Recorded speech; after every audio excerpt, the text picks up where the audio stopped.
Winston S. Churchill, The World Crisis, Volume 4, Chapter 17, Turkey Alive. Vote it as you please. There is a company of poor men who will shed their last drop of blood before they see it settled so. By Oliver Cromwell. No state plunged into the World War so willfully as Turkey.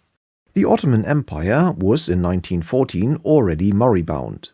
Italy, using sea power, had invaded and annexed Tripoli in 1909, and a desultory warfare was still proceeding in the interior of this province, when the Balkan states in 1912 drew the sword upon their ancient conqueror and tyrant.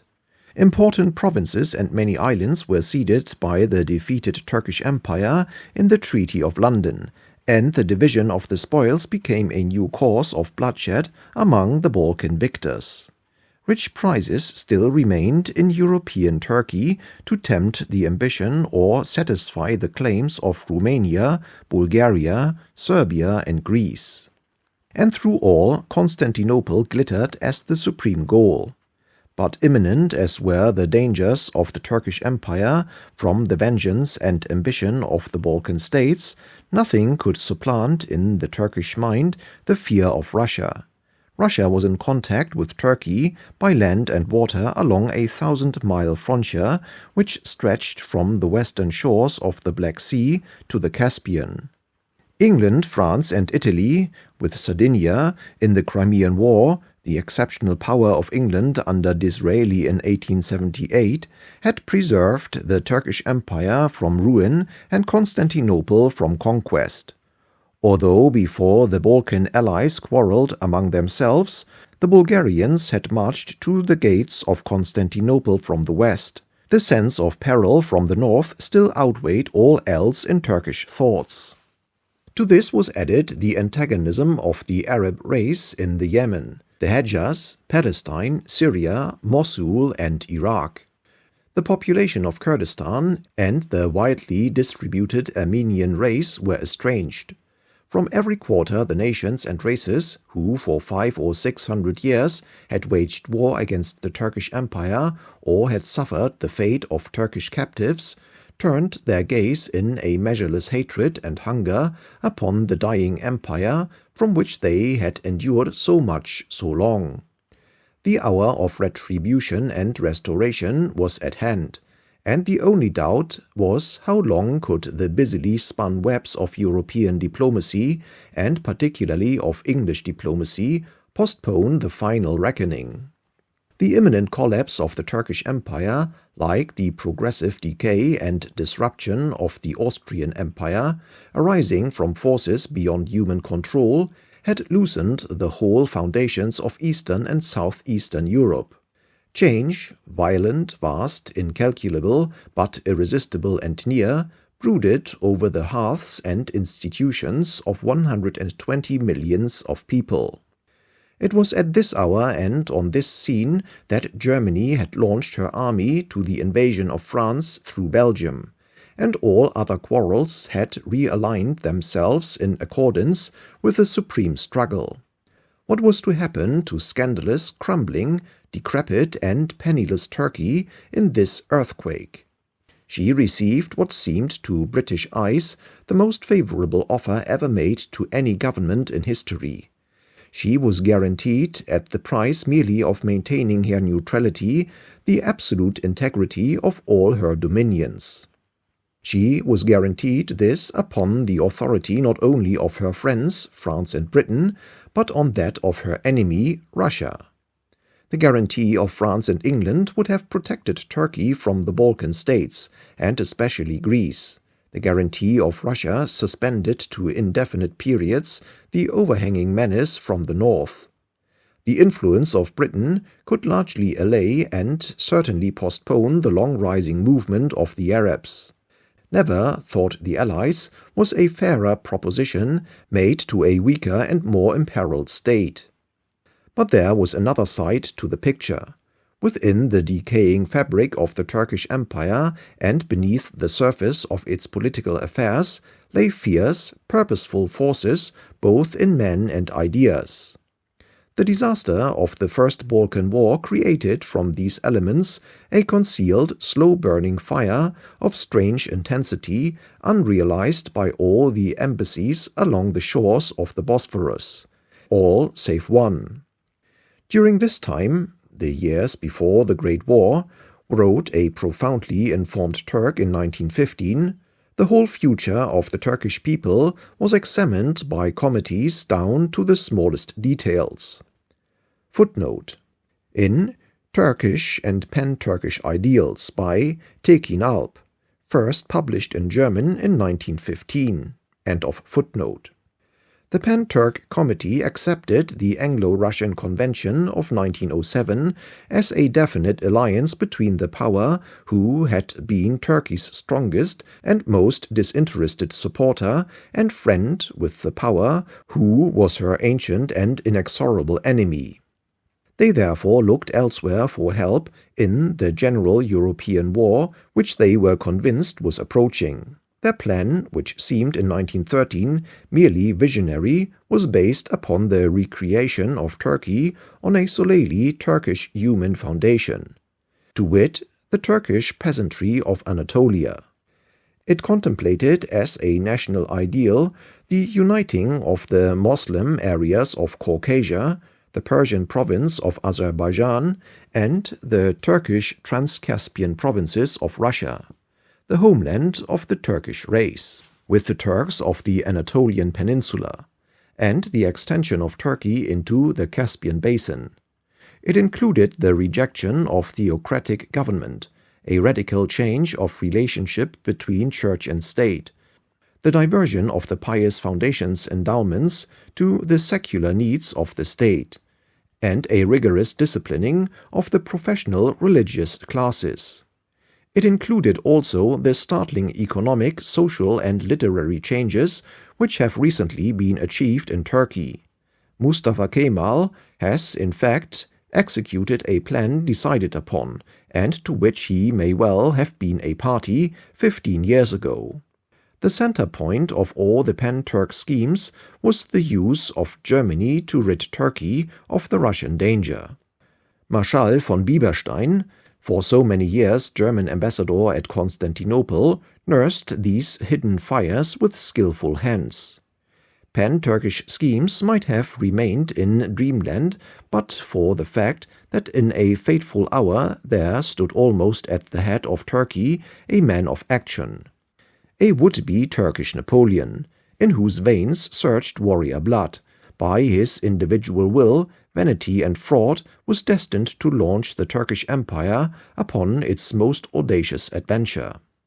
Enver, the German-trained but Turkish-hearted subaltern, had thrown his cap over the fence, to quote himself, as the signal for the Young Turk Revolution in 1909. Together with his handful of Young Turk friends forming the Committee of Union and Progress, he had bravely faced all the gathering foes. When Italy had seized Tripoli, it was in the deserts of Tripoli that Enver had fought. When the armies of Balkan allies were at the lines of Chartalia, it was Enver who had never despaired. Adrianople, said Mr. Asquith, then Prime Minister in 1912, will never be restored to Turkey. But Enver entered Adrianople within a month, and Adrianople is Turkish today. The outbreak of the Great War saw Enver, with his associate Talat, and his skillful and incorruptible finance minister, Javid, in control of Turkish affairs. Above them, an imposing facade, were the Sultan and the Grand Vizier. But these men and their adherents were the unquestioned governing power, and of them Enver in all action was the explosive force. Footnote: I happened to know all these men personally. I had met Enver at the German maneuvers in 1910. Talat and Javid had been our hosts when, with Lord Birkenhead, I visited Constantinople in 1909. End of footnote.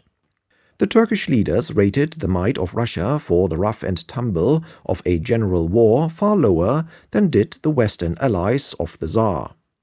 They were convinced that the Germanic group would win the war on land, that Russia would be severely mauled and that a revolution would follow. Turkey would secure, in the moment of a German victory, gains in territory and population in the Caucasus, which would at least ward off the Russian danger for several generations. In the long preliminary discussions, Germany promised Turkey territorial satisfaction in the Caucasus in the event of a victory by the Central Powers. This promise was decisive upon Turkish policy. The policy of the Pan-Turks in every sphere of Turkish life and their territorial ambitions were embodied in a definite war plan.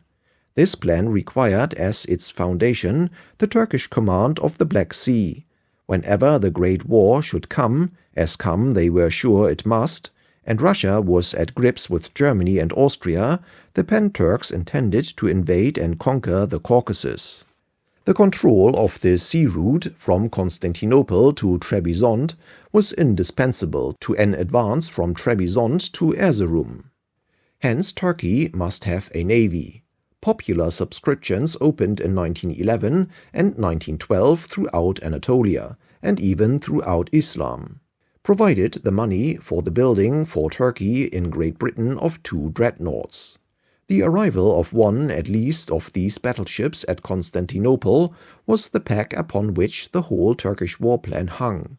The supreme question in July 1914 among the Turkish leaders was, would the ships arrive in time? Obviously the margin was small. The first Turkish dreadnought, the Reshadi, was due for completion in July, the second a few weeks later. Already Turkish agents in Russian territory round Olti, Ardahan and Kars were busy arranging for the hoarding of corn crops by the Muslim Turkish peasantry who formed the bulk of the population, in order to make possible the advance of the Turkish columns down the valley of the Choruk and against the Russian rear. On July 27, a secret defensive and offensive alliance between Germany and Turkey against Russia was proposed by Turkey, accepted forthwith by Germany, and signed on August 2. The mobilization of the Turkish army was ordered on July 31. But now came a surprise. England suddenly assumed an attitude of definite resistance to Germany. The British fleets had put to sea in battle order. On July 28, I requisitioned both the Turkish dreadnoughts for the Royal Navy. A Turkish transport with 500 Turkish sailors on board lay in the Tyne, ready to take over the first. The Turkish captain demanded delivery of the vessel, and threatened to board her and hoist the Turkish flag. In these tremendous days, July 31, I gave orders on my own responsibility that this was to be prevented, and that any attempt at seizure by the Turks should be resisted if necessary by armed force. I took this action solely for British naval purposes. The addition of the 2 Turkish dreadnoughts to the British fleet seemed vital to national safety. No one in the Admiralty, nor so far as I know in England, had any knowledge of the Turkish designs or of the part these ships were to play in them. We builded better than we knew. I was later in the year criticized in some quarters for having requisitioned the Turkish ships. The rage and disappointment excited thereby throughout Turkey was said to have turned the scale and provoked Turkey into war against us. We now know the inner explanation of this disappointment. The requisitioning of these ships, so far from making Turkey an enemy, nearly made her an ally. But there still remained to the Turks one hope, the Goeben. This fast German battlecruiser was in the western Mediterranean under peacetime orders to refit at Pola in the Adriatic. She was in herself sufficient to dominate the Russian squadron in the Black Sea. Would the Germans send the Goeben back to Constantinople? Would she get there? It was at this moment that the news of the British ultimatum to Germany, carrying with it the certainty of the British declaration of war, reached Constantinople. The Turkish realists had never counted on such an event. It transformed the naval situation in the Mediterranean. Could the Goeben escape the numerous British flotillas and cruiser squadrons and the three more powerful, though less speedy, British battlecruisers which lay between her and the sea? When, on the night of August 3, Enver learned that the Goeben was under orders to escape up the Adriatic to Pola, his anxiety knew no bounds.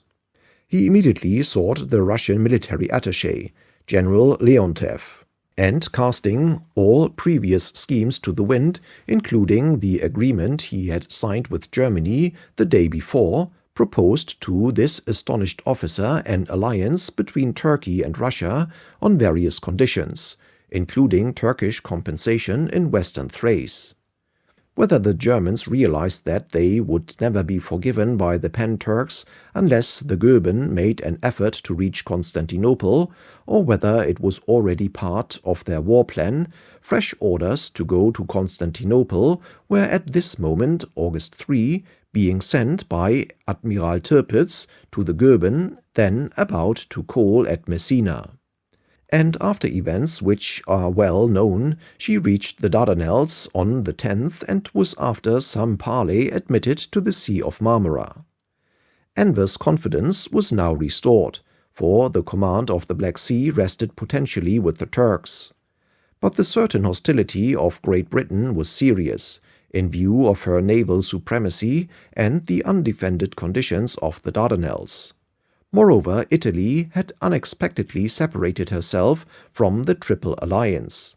It might therefore perhaps be prudent for Turkey to see how the impending great battles on land, and especially those upon the Russian front, were decided. Meanwhile, the mobilization of the Turkish army could proceed unostentatiously and be justified as a precautionary measure. Thus there followed a period lasting for about 3 months of Turkish hesitation and delay, having the effect of consummate duplicity. I can recall no great sphere of policy about which the British government was less completely informed than the Turkish. It is strange to read the telegrams we received through all channels from Constantinople during this period in the light of our present knowledge. But all the Allies, now encouraged by the friendly assurances of the Grand Vizier and the respectable Effet section of the cabinet, now indignant at the refusal to intern and disarm the Goeben and generally mystified by many contradictory voices, believed that Turkey had no policy and might still be won or lost. This period was ended when Enver in November, acting as the agent of all the Pan-Turk forces, delivered the unprovoked attack by the Goeben and the Turkish fleet upon the Russian Black Sea ports, and thus plunged Turkey brutally into the war. What followed has been to some extent recounted in these volumes. Turkey was animated, guided, and upheld during the struggle for 4 years by the German military and intellectual power. She contended with varying success against Russia in the Caucasus, but the British Empire became her greatest foe. The main strength of the Turkish army was broken on the Gallipoli Peninsula by British and Australasian forces. The British invasion of Mesopotamia, though marked by notable Turkish victories, advanced remorselessly up the Tigris. Lawrence raised and led the Arab revolt in the desert. Allenby, with an Anglo-Indian army of 250,000, conquered Palestine and entered Syria. Although the French had commanded on the Salonican front and a French general presided over the advance upon Constantinople from the west, the conviction of the Turks at the armistice was that they had been destroyed by England. Certainly 3/4 of the Turks killed in the Great War had fallen to the bullets and bayonets of the British Empire, and well they knew the slaughter they had inflicted upon this old friend and misjudged antagonist without mitigating his hostile energy. When the Hindenburg Line and Germany broke, all Turkish resistance fell flat on the ground. Turkey, prostrate, looked up and saw with relief that her conquerors were British. "We have made a great mistake. We have chosen the wrong side. We were forced into it by Enver and Talat. but they have now fled. We sincerely regret what has occurred. How could we tell that the United States would go to war with Germany, or that Great Britain would become a first-class military power? Such prodigies are beyond human foresight. No one ought to blame us for being so misled. Of course, we must be punished. But let us be chastised by our old friend England. Such was the mood of Turkey for 2 or 3 months after the armistice of Mudros on October 30, which ended the Great War in the East. In Lord Curzon's words, "At the time the peace conference assembled, the Allied powers were in possession of Constantinople when the Turkish government, if not cowed, was subservient. Our military power in the occupied Turkish regions of Asia was sufficient to enable us to enforce not merely the agreed terms of the armistice, but also any supplementary terms that were found necessary. The British were in secure possession of Mesopotamia up to and including Mosul. The British position in Persia was, both in a military and political sense, extraordinarily strong. We were still in Transcaspia, but were contemplating an immediate retirement, since accomplished. The Caspian was in our hands and was being made the base of naval action against Bolshevik forces. British divisions occupied the entire Caucasus, from the Black Sea to the Caspian, and provided the only guarantees for peace between the rival peoples, Georgians, Armenians, Tatars, Dagestanis, and Russians. In Asia Minor, outside the region of British military occupation, no Allied forces had appeared. The fate of Armenia was undecided, the bulk of the Armenians being fugitives from their country. Apart from Armenia and possibly Cilicia, the partition of Asia Minor was not even contemplated. In Syria, a more critical condition existed, owing to the difficulty of reconciling the aspirations of the French with the hard facts of the Arab situation and the insistence of the French on the letter of the unfortunate Sykes-Picot Agreement. In Palestine, the interests of the Arab population and the Zionist immigrants appeared to be capable of reconciliation, and everything pointed to an early mandate for Great Britain with the consent of both. Egypt was still quiet. In a situation of this kind, broad, clear, and above all, swift decisions were needful. Every day's delay in these loosely knit but inflammable communities was loaded with danger. There had already been 2 months' delay, and all over this immense area, once the seat of ancient wealth and civilization, and now filled with fierce and fanatical peoples largely armed, everyone was asking, what has happened and what have we got to do? But the victorious statesmen in Paris had for them no answer. They had to come to grips and understanding with each other. They had to explain to America what, as far as they knew, was happening in Europe. They had to face the vehement demands of France that once her armies had reached the Rhine, they should never have to give it up. They had to mete out what they considered justice and judgment to Germany, and stand on guard with their armies to enforce what they might prescribe. And around them welled and mounted the flood of confusion. President Wilson and the American peace delegation and staffs were all under the impression of the secret treaties and of their superior virtue in not being a party to any of them. In the Middle East they were indeed the only disinterested power. This fact was undoubtedly helpful, for much of the secret treaties made, as has been described, in the pangs of war, had to be swept out of the way. The influence of President Wilson and the United States, uncompromised and at the same time most weighty, was just the new element needed to make a good and practical review and settlement possible. It was a tragedy that President Wilson, in action, did not keep a closer grip upon the realities. He rendered valuable, he had it in his power to render invaluable services. So President Wilson said that the point of view of the United States of America was indifferent to the claims both of Great Britain and of France over peoples, unless those peoples wanted them. One of the fundamental principles to which the United States of America adhered was the consent of the governed. This was ingrained in the thought of the United States of America. Hence, the United States wanted to know whether France would be agreeable to the Syrians. The same applied as to whether Great Britain would be agreeable to the inhabitants of Mesopotamia. It might not be his business, but if the question was made his business owing to the fact that it was brought before the conference, the only way to deal with it was to discover the desire of the population of these regions. He therefore suggested a commission of inquiry in Turkey, and he gave his opinion of what they should do. Footnote: in Woodrow Wilson and the World Settlement by Ray Stannard Baker, Volume 1, page 76. End of footnote. Their object should be to elucidate the state of opinion and the soil to be worked on by any mandatory. They should be asked to come back and tell the conference what they found in this matter. It would convince the world that the conference had tried to find the most scientific basis of settlement.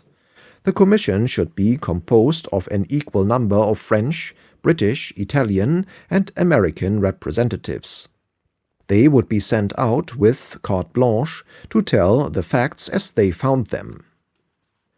The President, says Mr. Baker, was most enthusiastic and urgent in pressing this idea. Now, nothing could be more plausible than this request. In fact, we know in domestic politics that when matters are complicated and tempers are rising, the usual household remedy is to appoint a committee or a royal commission. And this remedy is very often efficacious. Although the problem is not solved by the Commission, although the Commission are probably less competent to solve it than the responsible ministers, in a great many cases a long delay, the patient taking of evidence and the resulting ponderous blue book make it probable that the problem will be presented in a different and peradventure a less acute form. It was natural that President Wilson should propose this device, and inevitable that the sharply divided powers should acquiesce in it. Certainly no blame can attach to either party. But the nations concerned would not stand so long at the footstool of undecided power, and of all the processes likely to rouse their passion, none was more apt than the peripatetic commission of inquiry, making a roving progress in search of truth through all the powder magazines of the Middle East, with a notebook in one hand and a lighted cigarette in the other.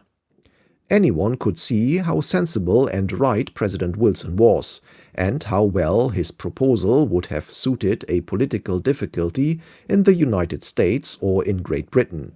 But of course, in the circumstances and the atmosphere, it was simply a means of preparing explosions. Statesmen in a crisis, like generals or admirals in war, have often to take fateful decisions without knowing a very large proportion of the essential facts. It is hard to do this, but anything is better than not taking decisions at all. To stroll around among masses of disorganized, infuriated people, asking them what they think about it and what they would like, is the most sure and certain method of breeding strife. When one is helping in affairs which one does not understand, and in which one is scarcely at all interested, a mood of elevated and airy detachment easily dominates the mind. Let us have all the facts unfold before we take our decision. Let us know where we are. Let us ascertain the wishes of the population. How prudent and correct it all sounds. But before the commission, on which in the end only America was represented, had gone a third of the way through the sphere of their studies, almost all the peoples concerned were in armed revolt, and almost all the Allied troops had gone home. However, from the date of the appointment of the commission, the whole of the Middle East was placed under an indefinite decree of hesitancy and investigation. When from day to day a dozen harsh local problems, all expressed in terms of people shooting one another, were presented to the British public departments concerned, the only minute which could be written by any official was, "These matters must wait until the Inter-Allied Commission has completed its inquiry." So the friendly elements kept on marking time and asking questions, and the unfriendly elements loaded their rifles and made plans. But all this might have subsided and come back into hands but for one act, positive, aggressive, and by every standard of statecraft wrong. The claims and ambitions of Italy to lay hands upon the Turkish Empire outstripped the boldest imagination, and Italy lost no time in startling Paris with proof that she would back her aims with deeds. The decision to send a commission to the East, to which Italy was a party, had scarcely been taken when the Italians, on the pretext of a local riot, seized Adalia and at the same time officially complained that the Greeks were making preparations for a descent upon Smyrna. The Greeks on their side cried out that the Italian action at Adalia was only a prelude to an encroachment upon the sphere of Greek aspirations. Towards the end of April it was reported that the Italians had landed small parties of troops at Budrum, Makri, and Alaya. At the same time, the triumvirate, attracted by the prestige and personality of Venizelos, was moving steadily towards assigning Smyrna with the Aegean province to the Greeks. Smyrna and portions of its littoral had been populated extensively by Greeks for thousands of years. Its prosperity was largely attributable to their intelligence and to their industry and agriculture. As early as 1915, Mr. Asquith's government had resolved that in any partition of Turkey, Greece, if she took part in the war, ought to have Smyrna. The Territorial Commission on Greece at the Peace Conference had by a majority, including British, French, and American members, newly decided in favor of the Greek claim. President Wilson had definitely accepted that conclusion. The rumor of this intention had, however, roused the protests of the Smyrna European colony, and the American missionaries in Smyrna vied with the British High Commissioner at Constantinople in their separate simultaneous warnings against the perils of such a step. The complete breach between President Wilson and the Italian delegation had at this moment led to the temporary withdrawal of Italy from the conference.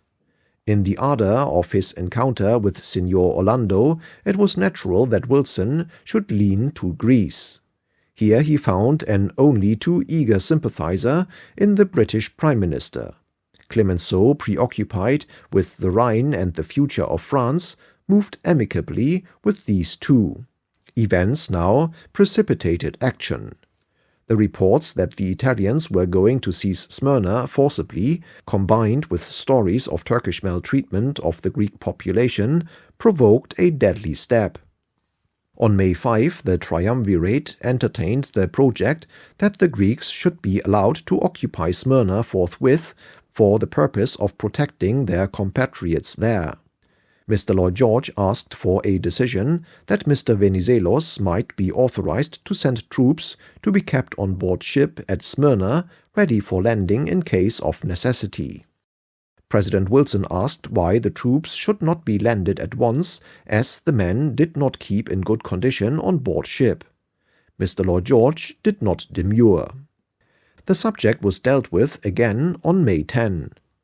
The principle of the landing was, however, assumed to be settled, and only practical details were discussed.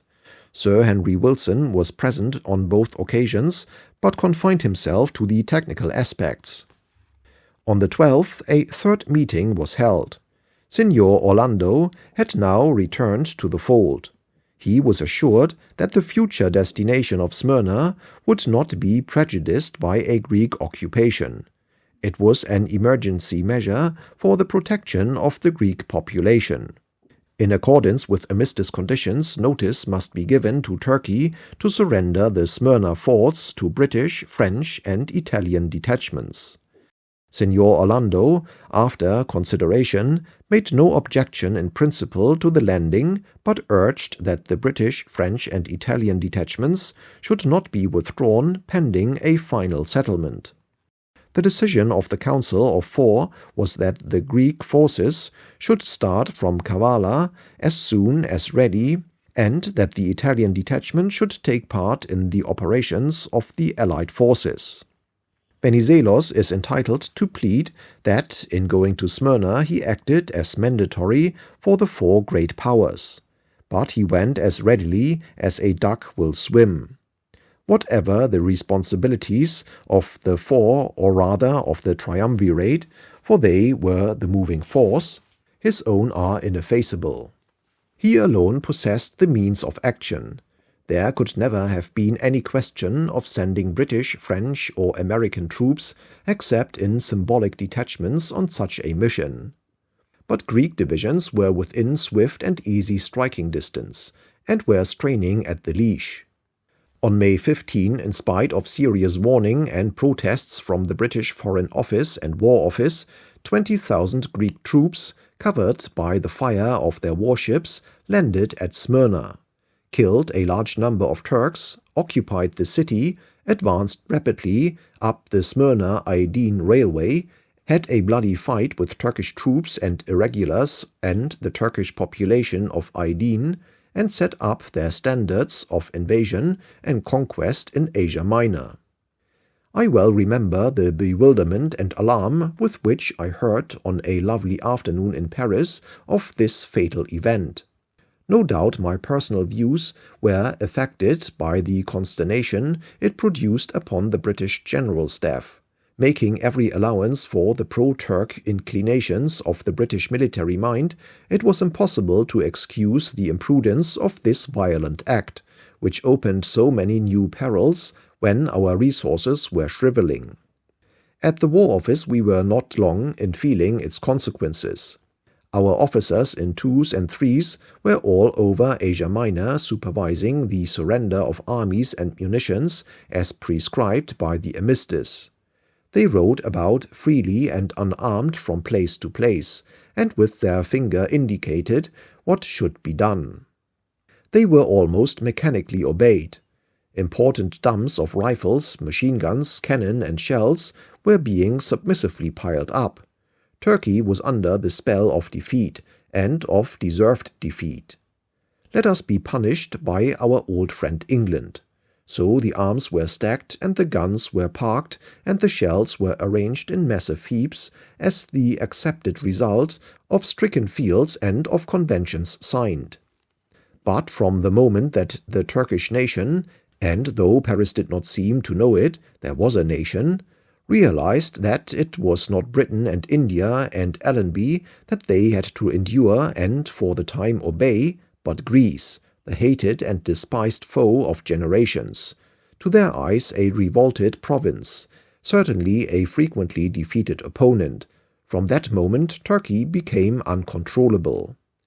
The British officers supervising the execution of the armistice terms were first ignored, then insulted, then chased for their lives or flung into Ardis captivity. Footnote: Colonel Sir Alfred Rawlinson, brother of the renowned commander of the Fourth Army, suffered the worst experiences. His personal account of a long bondage, which shattered his health and nearly cost him his life, is well worth reading. End of footnote. The dumps in which the equipment of considerable armies was already gathered passed in a week from British to Turkish control, and Mustafa Kemal, the man of destiny, whom we have met in these volumes on the Gallipoli Peninsula in April and in August 1915, till then almost a rebel against the Turkish government at Constantinople, was furnished with the power, as he already possessed the qualities, of a warrior prince. But more important than the recapture of arms and munitions were the moral advantages which flowed to his cause. We have explained how cold-blooded and malignant Turkish policy in the Great War had been, and how well-founded were the grievances of the Allies against her. The ghastly fate of the Armenians has yet to be recorded. Nevertheless, the whole attitude of the peace conference towards Turkey was so harsh that right had now changed sides. Justice, that eternal fugitive from the councils of conquerors, had gone over to the opposite camp. Defeat, thought the Turks, must be accepted and its consequences must be borne. But the losing of the Greek army into Asia Minor at the very moment when Turkey was being disarmed boded the destruction and death of the Turkish nation and their suppression and subjugation as a race among men. On June 9, in the little town of Karas, near Amasya, Mustafa Kemal publicly expounded his plans for the salvation of Turkey. All the half-raked-out fires of pan-Turkism began to glow again. That Greeks should conquer Turks was not a decree of fate which any Turk would recognize. Loaded with follies, stained with crimes, rotted with misgovernment, shattered by battle, worn down by long disastrous wars, his empire falling to pieces around him, the Turk was still alive. In his breast was beating the heart of a race that had challenged the world, and for centuries had contended victoriously against all comers. In his hands was once again the equipment of a modern army, and at his head a captain who, with all that is learned of him, ranks with the 4 or 5 outstanding figures of the cataclysm. In the tapestried and gilded chambers of Paris were assembled the lawgivers of the world. In Constantinople, under the guns of the Allied fleets, there functioned a puppet government of Turkey. But among the stern hills and valleys of the Turkish homelands in Anatolia, there dwelt that company of poor men, who would not see it settled so. And at their bivouac fires, at this moment sate in the rags of a refugee the august spirit of fair play. I cannot understand to this day how these eminent statesmen in Paris, Wilson, Lloyd George, Clemenceau, and Venizelos, whose wisdom, prudence, and address had raised them under the severest tests so much above their fellows, could have been betrayed into so rash and fatal a step. Many will be surprised at the prominence which I give to the episode of the Greek invasion of Smyrna at the behest of the Allies. It has been my endeavor in these volumes to show the stepping stones of fate. Out of an incomprehensible fecundity of violent and interesting facts and combinations of facts, I try to choose those that really mattered. Here, then, we had reached a new turning point in the history of the peoples of the Middle East. However, the meaning of Smyrna was obscured at the time from the public eye. There was so much to talk about, so many exciting and important things to do, so many rough and disagreeable episodes to record, so many high ideals to strive for, that the mere sending of a couple of Greek divisions to Smyrna and the shooting of a few hundred Turks at the landing did not seem to make any impression upon public opinion of the principal Allied countries. The 500 exceptionally able correspondents and writers who beset the Puleus of the conference pumped out their 80,000 words a night, and there were always plenty of headlines in all the leading newspapers with the largest circulations. No doubt among these headlines, Greek divisions land in Smyrna, Turkish resistance overpowered, found its place. But next day there was something else. There have to be headlines for every day. It was not the fault of the newspapers or of the public. Both were surfeited with sensation. And the public, though it read the newspapers, was busy building up its homes and businesses. They may well be granted leave of absence on urgent private affairs. We must now record chronologically a few events. The Young Turk leaders who had ruled Turkey from the revolution of 1910 to the end of the Great War were scattered and in exile. Enver, after desperate adventures and exploits in Turkestan, was to perish in the field. Talat was to be shot dead in Berlin by an Armenian, who certainly had public cause for his revenge. Javid was to be executed in 1926 by the triumphant Mustafa Kemal and to mount the scaffold, repeating the stanzas of an old Turkish poem. A new figure, fleeting but recognizable, now appears in Turkish politics. Ferit Pasha had taken office in March 4, 1919, with a submissive policy and in close alliance with the Sultan. All around him in Constantinople were the warships and bayonets of the Allies. Out in the mountains of Asia Minor, in somber mood and half-mutinous attitude, were the survivors and rank and file of the leaderless Committee of Union and Progress. Between these two sets of compulsions, Ferit held his balance precariously. He bowed and expostulated to the Allies and kept himself in friendly touch with the nationalists. In protest against the occupation of Smyrna, he resigned. He resumed office the same day. On June 7, he had led a peace delegation to Paris to appeal for the lenient treatment of Turkey. He received a scathing reply from the conference. On July 1, he appointed Mustafa Kemal Inspector General to the Northern Asia Minor. In August and September, Mustafa Kemal convened congresses of Eastern delegates at Erzurum and Sivas. On September 11, the Sivas Congress published a manifesto of Turkish rights, which subsequently formed the National Pact, or Solemn Covenant of the New Turkey. By the end of September, the authority of Constantinople did not extend beyond the shores of the Bosphorus and the Sea of Marmara. Even Brusa, an hour by rail from the Marmara shore, seceded to the Angora government in October. Ferit resigned again to make way for a government halfway between the Sultan in the grip of the Allies and Mustafa Kemal and his National Pact at Angora. Meanwhile, our armies were melting fast. In January 1919, the War Office had still nearly 3 million men abroad under its orders. In March, it had 2, and these in a rapid process of demobilization. By midsummer 1919, apart from the forces on the Rhine, we had hardly any troops at all.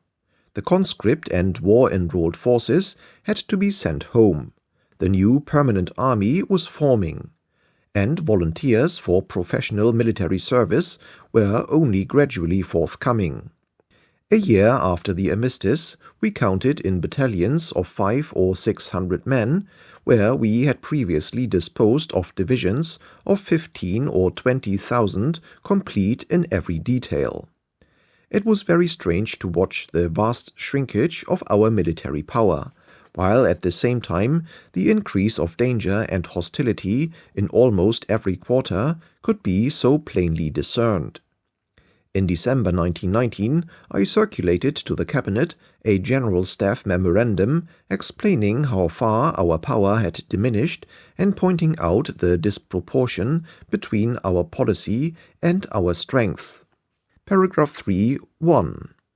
It seems scarcely necessary to mention that the situation has changed considerably since the commencement of the Turkish armistice on the 31st of October 1918, both as regards the armed resources of His Majesty's government and the political situation within the pre-war Turkish Empire. The British military contribution now available for enforcing peace terms otherwise than in Palestine and Mesopotamia is as follows: 1 division plus army troops, including garrison of Batum, comprising British 13,000, Indian 18,000, a total of 31,000 combatants. The striking power of this force would be practically limited to the railway system, and here the General Staff wish to observe that without resorting to the raising of fresh troops by conscription or other means, no British reinforcements will be available for Turkey.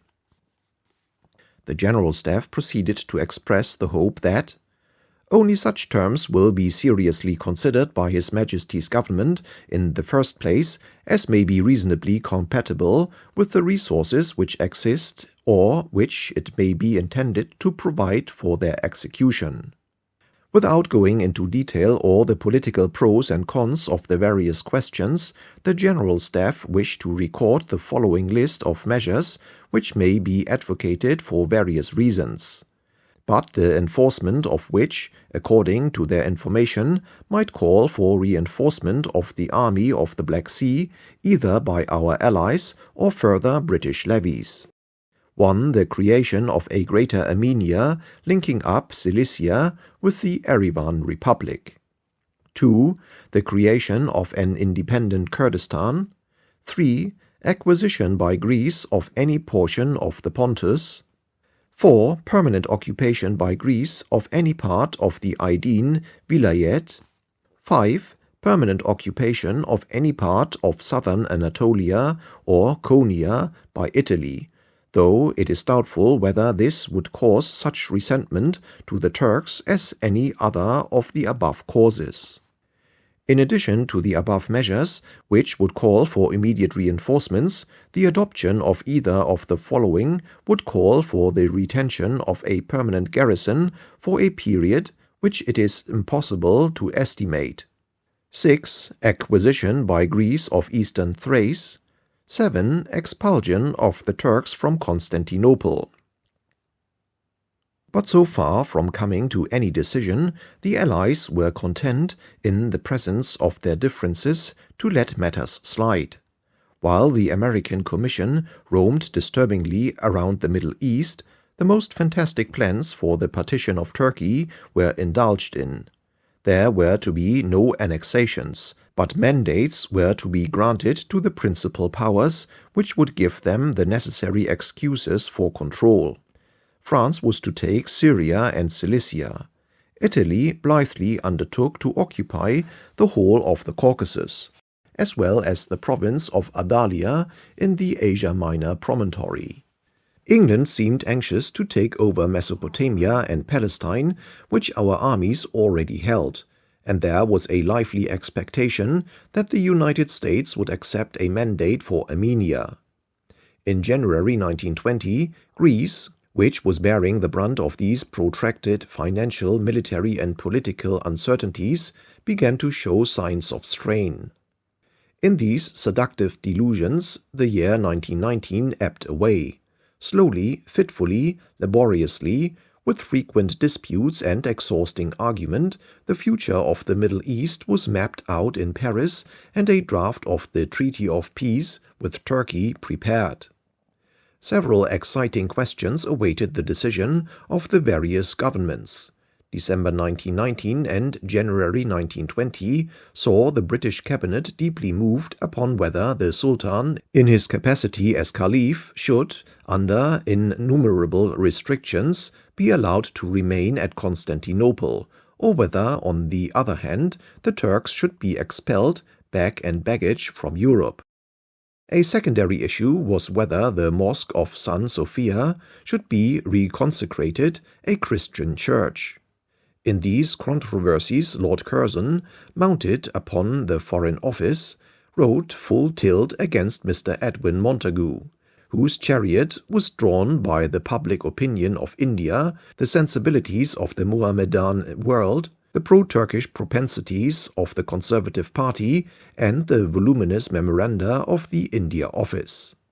The combat was well sustained. According to Mr. Montagu, the expulsion of the Turks and the Caliph from Constantinople with the assent or even with the connivance of England would strike a last fatal blow at the diminishing loyalties of the 200 or 300 peoples and religious sects who inhabit the Indian peninsula. According to Lord Curzon, they would not mind at all. Some would rather like it, most would be indifferent. while the Mohammedans, who were also concerned, had not hesitated to fight with vigor and courage in various theaters of war against the armies of the said Caliph. On the question of the reconsecration of St. Sophia, Mr. Montagu urged that it had been a Mohammedan mosque of great sanctity for upwards of 469 years.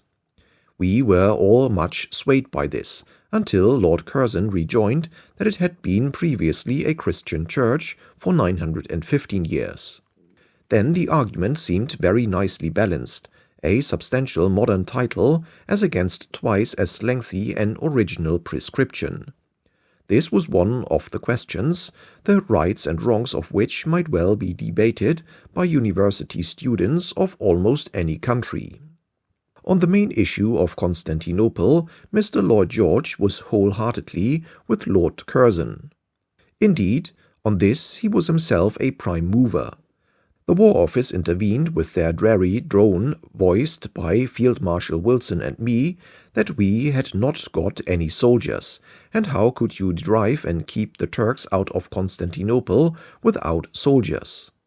We continued with the India Office to ingeminate a Turkish peace, real, final, and above all prompt. As long as the Dardanelles could be kept open for the free passage of the ships, including the warships of all nations, we were content. That would entail the permanent occupation of both sides of the straits by international forces, for which, within our limited means, our quota could be provided. Such an arrangement might in a few years become only an unchallenged formality.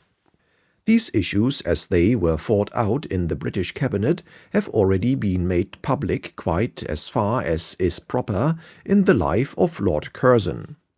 Footnote by Lord Ronaldshay. End of footnote. It is not necessary to elaborate them here. An Anglo-French conference was held in London at the Foreign Office at Christmas 1919 to settle the many thorny difficulties between the two governments upon the Turkish and Arab problems. Mr. Lloyd George, so patient and good-tempered a chief, had a habit of picking his colleagues for any preliminary discussions so as to have a working majority of those who were favorable to his view. One sat for one phase of a question and another for its complementary part. This was perhaps evil constitutional practice, but again it may have been the only way in these crowded times to get things done. When, however, the completed work came before the Cabinet on January 9, every minister having a right to be present, an overwhelming majority decided, after a far more spirited debate than is usually heard in the House of Commons, that the Turks should stay at Constantinople. The Prime Minister accepted in good part the decision of his colleagues, and the next day announced it to Parliament in a speech of convincing power. The Treaty of Sèvres accordingly prescribed that Constantinople should remain the Turkish capital. For the rest, the Bosphorus, the Marmara, and the Dardanelles were to be an open waterway under international guardianship for all vessels. Besides Western Thrace and Eastern Thrace, almost up to the line of Chartalia, Greece should possess the Gallipoli Peninsula, the majority of the Aegean Islands, and should administer Smyrna and its hinterland until a plebiscite could be held there. Turkey must re-establish the capitulations and submit her armaments and finances to stringent Allied control. She should undertake to enforce the conventional safeguards for racial and religious minorities. The French were to have Syria, then in frantic ebullition. England would shoulder the costly and troublesome mandate of Palestine and Mesopotamia, and the Armenians were left to sit on the doorstep of the United States. Coincident with the signature of the Treaty of Sèvres and conditional upon its ratification, Great Britain, France, and Italy put their names to a tripartite treaty which gave them as spheres of influence those territories which had been assigned to each of these powers in the Sykes-Picot arrangement and at the Conference of Saint-Jean-de-Maurienne. While all these decrees were for the moment unannounced, we must observe the march of facts. Over stony roads, though the defiles of thorny and rock-clad hills, across ochre deserts, baking in the sun, the weary, sullen caravan of facts kept pertinaciously jogging along. Let us return for a moment to them. On January 12, 1920, the new Chamber of Turkish Deputies met in Constantinople. The Allies were loyal to the principle of representative government. Accordingly, the Turks had voted.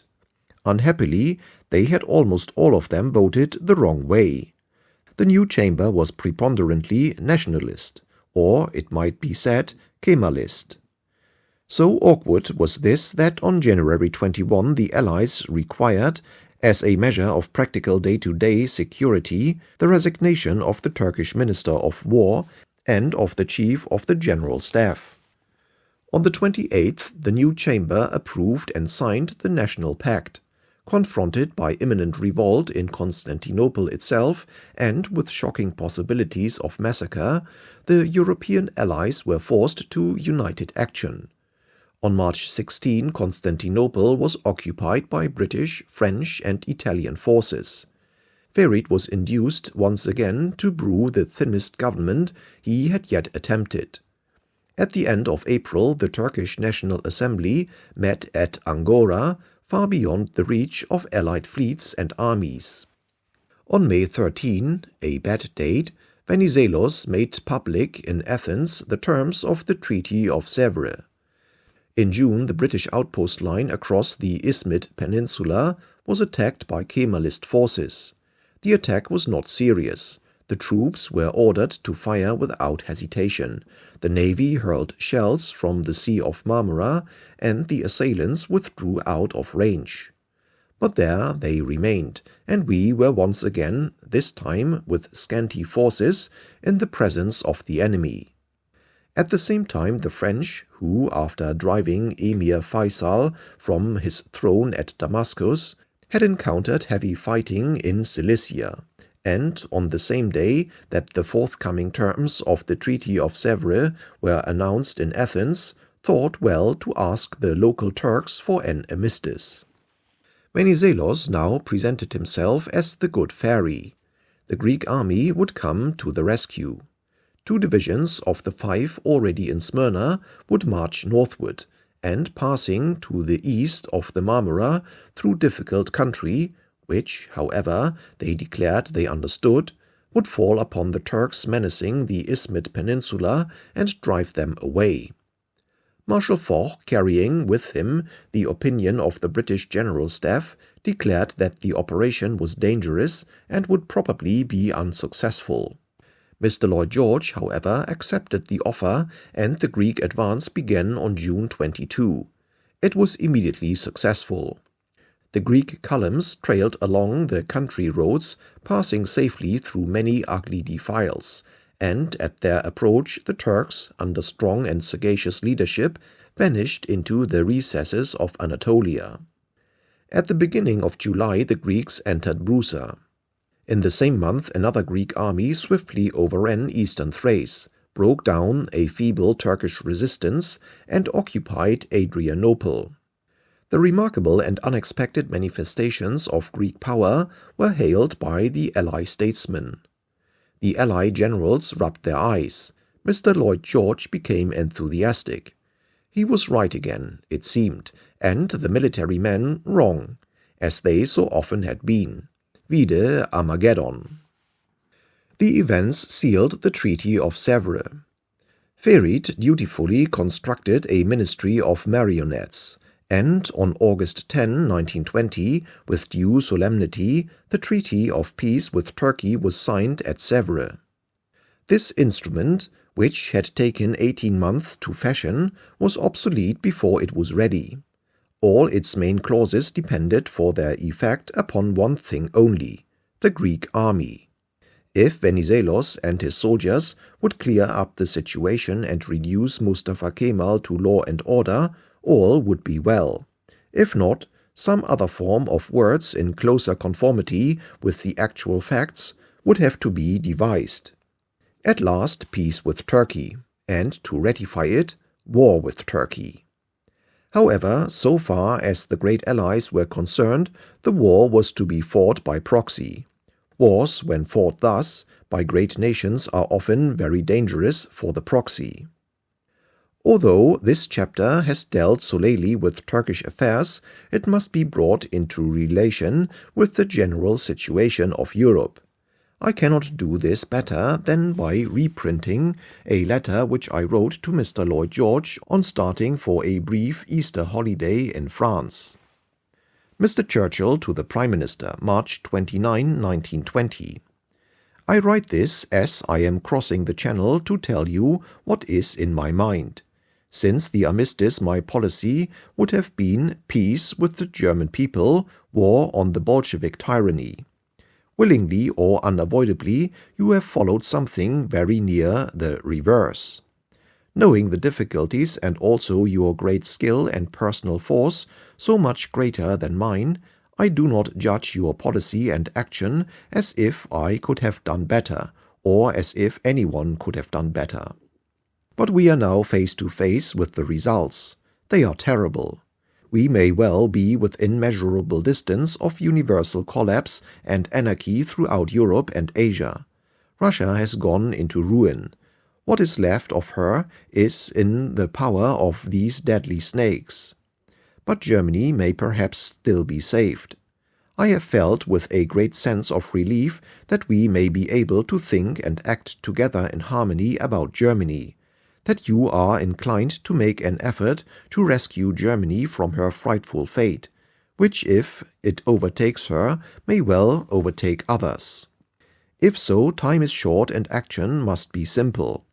You ought to tell France that we will make a defensive alliance with her against Germany if, and only if, she entirely alters her treatment of Germany and loyally accepts a British policy of help and friendship towards Germany.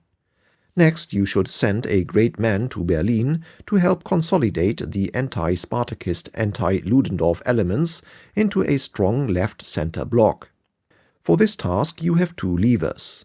Firstly, food and credit, which must be generously accorded in spite of our own difficulties, which otherwise will worsen. Secondly, early revision of the peace treaty by a conference to which New Germany shall be invited as an equal partner in the rebuilding of Europe. Footnote.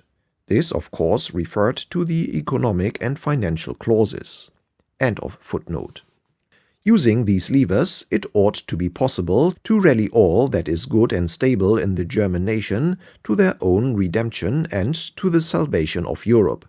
I pray that we may not be too late.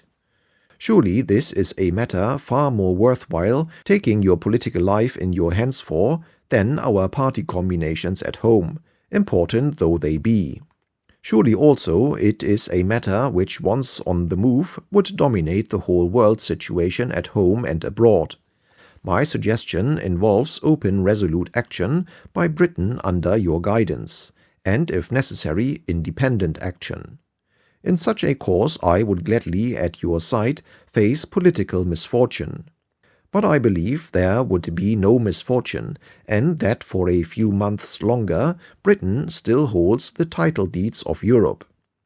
As a part of such a policy, I should be prepared to make peace with Soviet Russia on the best terms available to appease the general situation, while safeguarding us from being poisoned by them.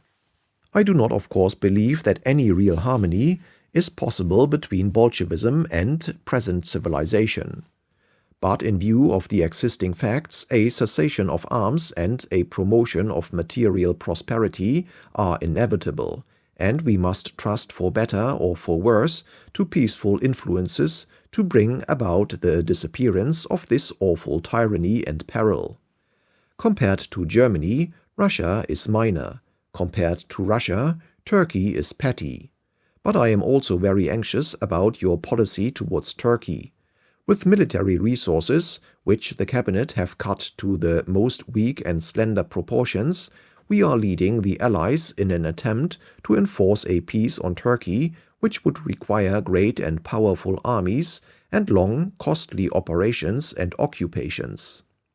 On this world so torn with strife, I dread to see you let loose the Greek armies, for all sakes and certainly for their sakes. Yet the Greek armies are your only effective fighting force. How are you going to feed Constantinople if the railways in Asia Minor are cut and supplies do not arrive? Who is going to pay? From what denuded market is the food to come? I fear you will have this great city lolling helplessly on your hands, while all around will be guerrilla and blockade. Here again I counsel prudence and appeasement. Try to secure a really representative Turkish governing authority and come to terms with it. As at present couched, the Turkish treaty means indefinite anarchy.